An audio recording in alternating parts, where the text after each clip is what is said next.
एक बार की बात है। एक गांव में एक बेहद गरीब ब्राह्मण रहता था, जिसके पास जीने के लिए कुछ भी नहीं था। वह हर सुबह ब्रह्म मुहूर्त में उठता था, नदी पर जाता था, स्नान करता था और दिन के तीसरे या चौथे पहर तक अपनी प्रार्थना पूरी कर लेता था। इसके बाद उसकी पत्नी उसे एक साफ सुथरा तांबे का बर्तन देती थी। वह उसे अपने हाथ में लेकर गली गली और घर घर जाकर भीख मांगता और उपनिषदों का पाठ करता था।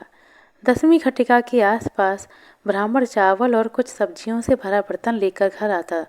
यह वह भिक्षा होती थी जिसे वह आमतौर पर प्राप्त करता था। फिर वह अपना दोपहर का संध्या वंदन और देवता अर्चना करता था। इसी बीच उसकी पत्नी चावल पकाती और प्रत्येक थाली को घर के देवताओं को विधि पूर्वक अर्पित करने के बाद ब्राह्मण भोजन के लिए बैठता था। अपने पति को परोसने के बाद जो भी कुछ बचता उसे उसकी पत्नी ब्राह्मणी खा लेती। यही उनकी दिनचर्या थी। कभी कभी किस्मत भी भिक्षु पर मेहरबान हो जाती थी। ऐसे मौक़ों पर वह अपने और अपनी पत्नी के लिए एक बार के खाने से ज़्यादा चावल और सब्जियां ले आता था। फिर दूसरी बार चूल्हा जलाया जाता और दूसरा खाना पकाया जाता था। अगर नहीं तो उन्हें दिन भर एक ही खाना खाकर संतुष्ट होना पड़ता था और अपनी गरीबी पर रोते हुए भूख में रात गुजारनी पड़ती थी। कई सालों तक इसी तरीके की जिंदगी चल रही थी।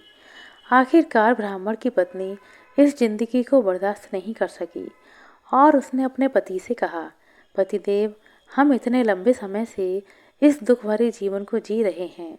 हमें जीवन से मृत्यु बेहतर लगती है, लेकिन महान महेश्वर हमें तब तक अपने धाम नहीं लेकर जाएगा जब तक उसकी इच्छा ना हो और हम अपने पिछले कर्मों की सजा पूरी ना भुगत लें, जो कि अत्यधिक गरीबी के रूप में मिली है।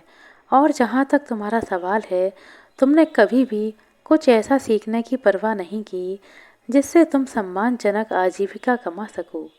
ऐसा लगता है कि तुमने अपने बचपन में केवल एक ही चीज़ का अध्ययन किया है और वह चीज़ है भिक्षा संग्रह। मैं तुमसे विनती करती हूँ कि तुम कहीं जाओ और कुछ ऐसी सच्ची शिक्षा लेकर लौटो जिससे हमें पैसे मिल सकें। ब्राह्मण ने जब यह शब्द सुने तो उसे बहुत शर्मिंदगी महसूस हुई। उसने मन ही मन ठान लिया कि अगली सुबह वह किसी ज्ञान की खोज में निकलेगा ताकि सम्मानजनक जीवन यापन कर सके।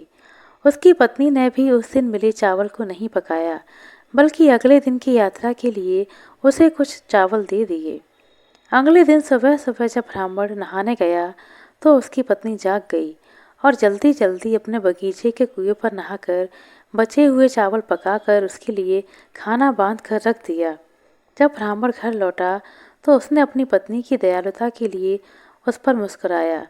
उसने अपना बायां हाथ भोजन की पोटली के नीचे से गुजारा और उसे अपने बाएं कंधे पर मजबूती से रखा। फिर उसकी पत्नी यह देखने के लिए उसके सामने दौड़ी कि क्या शगुन अच्छा है। तभी उसने एक बूढ़ी औरत को ताजे पानी से भरा घड़ा लेकर अपनी ओर आते देखा। मेरे प्यारे पति, महान महेश्वर आपकी यात्रा का समर्थन कर रहे हैं। एक सुमंगली हमारे पास आ रही है, आप तुरंत ही रवाना हो जाएं, उसने अपने पति से कहा। ब्राह्मण की यात्रा कठिन और खतरनाक थी। उपयोगी ज्ञान की खोज में शहर तक पहुंचने के लिए उसे एक पथहीन जंगल से गुजरना पड़ा। चिलचिलाती धूप उसके लिए बहुत ज़्यादा थी और वह जल्दी ही थक गया।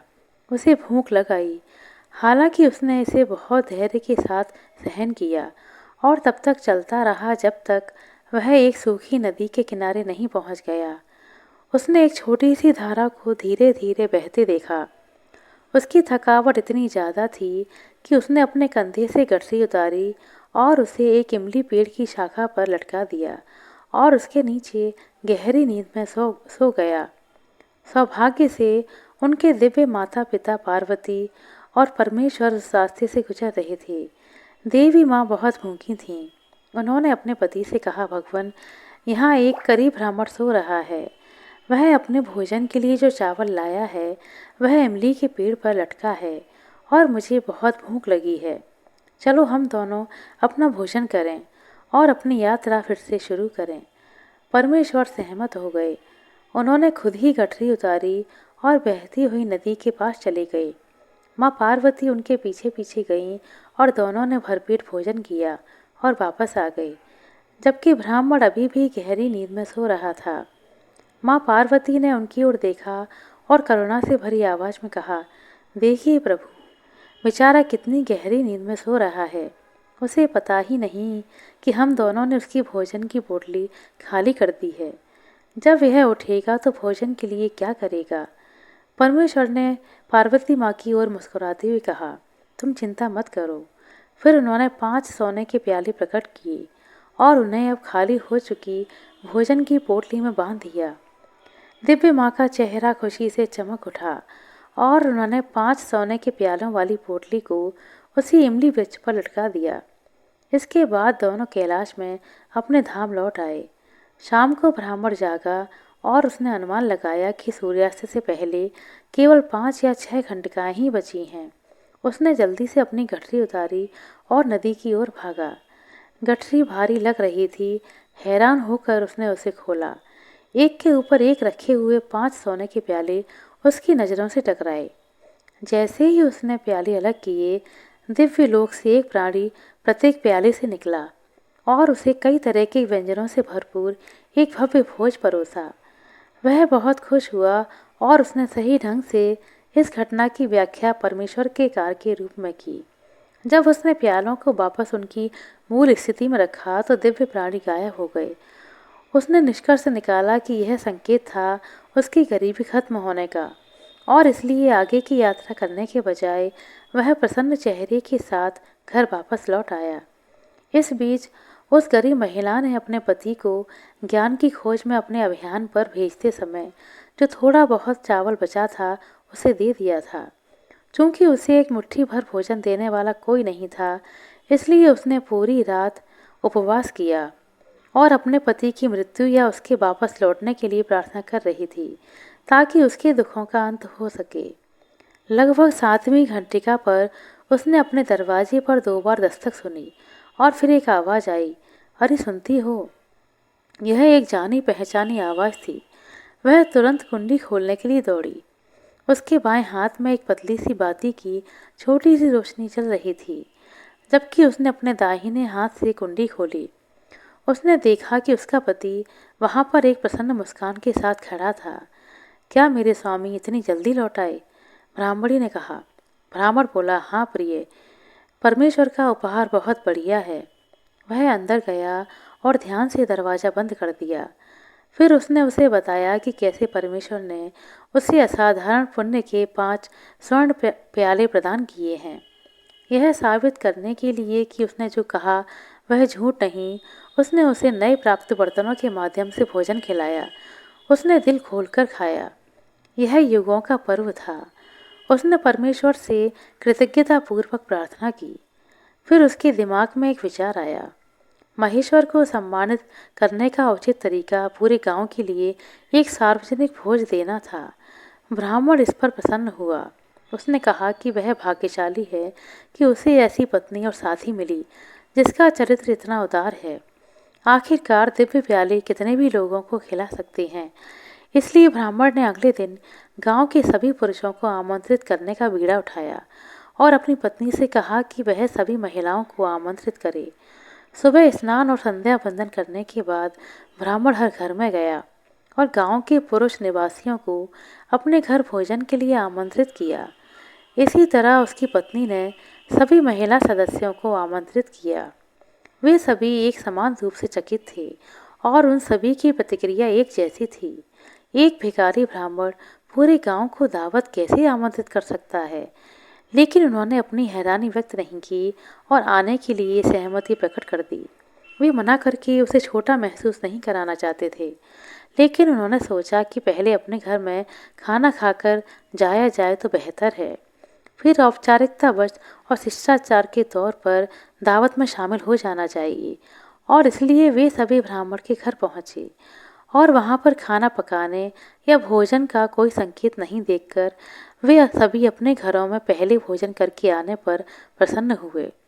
ब्राह्मण ने सभी पुरुष अतिथियों का स्वागत किया और उन्हें उनके उचित स्थानों पर बिठाया। जबकि उसकी पत्नी ने सभी महिला अतिथियों का स्वागत किया और उन्हें उनके स्थान पर बिठाया। जब व्यवस्था पूरी हो गई तब ब्राह्मण अंदर गया और उसने अपने 5 सोने के प्यालों के बंडल को खोला और उन्हें अलग कर दिया। प्रत्येक प्याले से कई दिव्य युवतियां निकलीं जो अत्यधिक अलंकृत थीं। उनके कुंडलित बालों में मीठी सुगंधित चमेली की मालाएं लिपटी हुई थीं और प्रत्येक के हाथ में एक थाली थी। पहली महिला ने केले के पत्ते फैलाए, दूसरी ने पानी छिड़का और प्रत्येक अतिथि के बगल में एक पानी का प्याला रखा। अन्य दिव्य दिव्य युवतियों ने अपने थालों की सामग्री को मेहमानों के केले के पत्तों पर परोसा। यह एक अविश्वसनीय रूप से आकर्षक दृश्य था। सुंदर युवतियों का समूह खुशी खुशी भोजन परोसता रहा जब तक सभी मेहमानों के केले के पत्ते भर नहीं गए। यह एक दुर्भाग्यपूर्ण दृश्य भी था। मूर्ख मेहमान पहले ही घर पर खाना खा चुके थे, इसलिए अब वे इस विशाल भोजन को देखकर केवल मुंह बाएं खड़े रहे। फिर भी उन्होंने भोजन को चट कर लिया और ब्राह्मण और उनकी पत्नी को परमेश्वर के द्वारा दी गई दिव्य कृपा के इस प्रकटीकरण के लिए बधाई दी। फिर वे घर चले गए। इस असाधारण चमत्कार की खबर गांव के एक अमीर लेकिन षड्यंत्रकारी जमींदार के कानों तक पहुंची। वह दूसरों की संपत्ति और धन हड़पने की महत्वाकांक्षा के लिए कुख्यात था। उसका नाम था आशावान। वह ब्राह्मण के पास गया और उसे आकर्षक स्वर में यह कहानी सुनाने के लिए कहा कि उसने 5 स्वर्ण प्याले कैसे प्राप्त किए। ब्राह्मण ने बिना किसी संदेह के उसे पूरी कहानी सुना दी। आशावान ने ध्यानपूर्वक सुनते हुए ऐसा दिखावा किया कि वह ब्राह्मण से बहुत प्रभावित है। फिर वह घर गया और अपनी पत्नी को आदेश दिया कि वह उसे कुछ खाने की पोटली बांध कर दे। अगली सुबह वह नदी के किनारे उसी जगह पहुंचा जहां पर इमली का पेड़ था। वहां उसने अपनी चावल की पोटली ठीक वैसे ही बांधी जैसे ब्राह्मण ने बांधी थी और सोने का नाटक किया, लेकिन उसने अपनी आंखें बंद रखी। उस दिन भी माँ पार्वती और भगवान शिव उस रास्ते से गुजरे और उसकी पोटली में रखा खाना खाया। और पहले की तरह परमेश्वर ने आशावान की पोटली में 5 प्याले रखे। आशावान ने यह सब चुपके से देखा और ईश्वर की कृपा से प्रसन्न हुआ। उसने अपनी पोटली खोली तक नहीं बल्कि दौड़ता हुआ घर आ गया। उसका महान विचार सभी ग्रामीणों को आमंत्रित करना और उन्हें एक भव्य भोज देना था। हालांकि उसने अभी तक वरदान का परीक्षण नहीं किया था। तदनुसार उसने अगली सुबह पूरे गांव को आमंत्रित किया। इस बार ग्रामीणों को उनके पिछले अनुभव से समझदारी मिल गई थी, इसलिए वे सभी भूखे आए और एक पंक्ति में बैठकर अपने दिल की इच्छा के अनुसार दिव्य व्यंजनों का आनंद लिया। आशावान ने उनके साथ विनम्रता से व्यवहार किया और फिर अपने कमरे में जाकर 5 सोने के प्याले वापस लाया। वह भोजन कक्ष में आया और प्याले खोले। अगले ही पल दर्जनों नाइयों ने प्याले से बाल निकाले और सभी मेहमानों की दाढ़ी और बाल साफ कर डाले, पुरुष और महिलाएं। एक भी मेहमान बच नहीं सका क्योंकि वे दिव्य नाई थे। जब यह कठिन परीक्षा समाप्त हुई तो सभी मेहमान आशावान को कोसते हुए घर से चले गए। आशावान को बहुत पछतावा हुआ प्यालों का परीक्षण ना करने का, लेकिन अब क्या हो सकता था। उसे सबक मिल चुका था क्योंकि यह सब उसके लालच का नतीजा था। आशा करते हैं दोस्तों आपको हमारे द्वारा सुनाई गई यह कहानी अच्छी लगी होगी। कहानी अच्छी लगी हो तो कृपया लाइक कर दें, शेयर कर दें। चैनल पर नए हैं तो सब्सक्राइब कर लें। अपना कीमती समय देने के लिए बहुत बहुत धन्यवाद। मिलते हैं अगले वीडियो में, तब तक के लिए नमस्कार।